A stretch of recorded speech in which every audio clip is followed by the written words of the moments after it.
I'm Glacia, and I'm going to walk you through my coloring and rendering process. First, I sketch out the pose and construct the body. I figure out where I want the head and making sure the spine and neck follows the rest of her body. After some rough line art, I do the colors. I lay down the base colors on one layer because I like to think that there's bounce light everywhere. In general, I pick shadows and highlights that are adjacent to my base colors.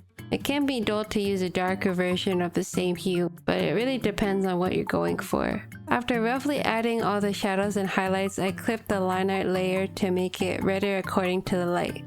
I merge the line art and colors into one layer and pray.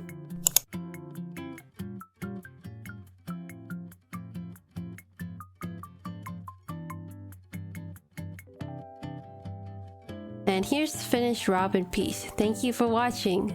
I hope this was helpful for your future colorful art pieces. Subscribe if you'd like to see more, and sometimes I stream at Twitch as well.